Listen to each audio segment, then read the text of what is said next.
പറിച്ചെടുക്കുന്നിടത്താണ്. Okay.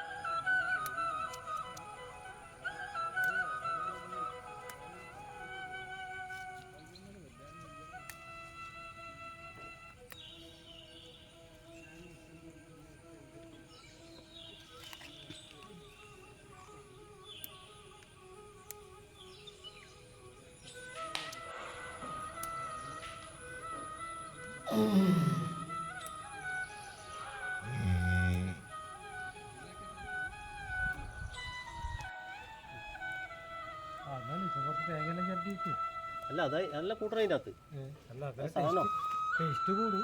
Taste അല്ല ആ സാധനം എടുക്കും വേണം. നമ്മള് സാധാരണ മുരിങ്ങെല്ലാം മുരിങ്ങ മാത്രമല്ല, അതല്ല ഇത് അതിൻ്റെ രസം കിട്ടുന്നു. നല്ല കിട്ടും.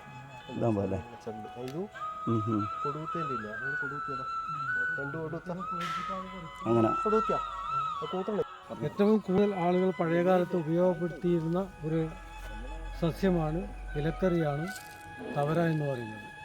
അതിന് പുറമെ ചീര, അതുപോലെ തന്നെ നമ്മുടെ മറ്റ് ഇനങ്ങളിൽപ്പെട്ടിട്ടുള്ള ഒരുപാട് ഔഷധ ഗുണമുള്ളതും നിത്യേന ഉപയോഗപ്പെടുത്താൻ വേണ്ടി പറ്റുന്നതുമായ, പ്രത്യേകിച്ച് വറവിന് അല്ലേ ഏറ്റവും കൂടുതൽ ഉപയോഗപ്പെടുത്തുന്ന ഒരു സസ്യ ഇലയാണ് തവര എന്ന് പറയുന്നത്. പഴയ കാലത്താണ് ഏറ്റവും കൂടുതൽ ഇതിന് പ്രചാരമുണ്ടായിരുന്നത്. ഇപ്പോഴത് കാണാനും നാട്ടിൻപുറങ്ങളിൽ കാണാനും കുറവാണ്. എന്നാലും വളരെ പ്രധാനപ്പെട്ട ചില സ്ഥലങ്ങളിലൊക്കെ തന്നെ, ക്ഷേത്രപ്പറമ്പുകളിലും അതുപോലെ തന്നെ ഒഴിഞ്ഞു കിടക്കുന്ന സ്ഥലങ്ങളിലൊക്കെ തന്നെ ഇത് വിപുലമായിട്ട് ഇപ്പോഴും കണ്ടുവരുന്നുണ്ട്. അത് ആളുകളിപ്പോൾ ഉപയോഗിച്ച് വരുന്നുണ്ട്. അതിന് ഗുണം മനസ്സിലാക്കിയതിന് ശേഷം അത് കൂടുതൽ ആളുകൾ ഉപയോഗിച്ച് വരുന്ന ഒരു സ്ഥിതി കൂടി ഇപ്പോഴുണ്ട്. ഇത് നട്ടു വളർത്തുന്നുണ്ട്. നട്ടു വളർത്തുന്നതായിട്ട് കാണുന്നില്ല. ഇത് സ്വാഭാവികമായിട്ടും ഈ കാലവർഷം ആരംഭിക്കുന്ന സ്ഥലത്ത് കൂടുതലായിട്ടും നമ്മുടെ തരിശു പ്രദേശങ്ങളിൽ ഏറ്റവും കൂടുതൽ വളർന്നു വരുന്നതായിട്ട് കാണാം. ഇത് സ്വാഭാവികമായിട്ടും ഉപയോഗപ്പെടുത്തുന്നത് ഇതിൻ്റെ തളിര് ആയിട്ടുള്ള ഇലയാണ് ഏറ്റവും കൂടുതൽ ഗുണകരവും നമുക്ക് രുചികരമായിട്ടുമുള്ളത് അങ്ങനെയാണ്. അപ്പോൾ ഇതിൻ്റെ ഔഷധ ഗുണം എന്താണ് എന്നൊക്കെ? ഔഷധ ഗുണമുള്ളൊരു സസ്യം തന്നെയാണിത്. ഏറ്റവും നല്ല ഔഷധ ഗുണമുള്ള ഒരു ഇലയാണ് ഇത് എന്ന് പറയാൻ വേണ്ടി സാധിക്കും.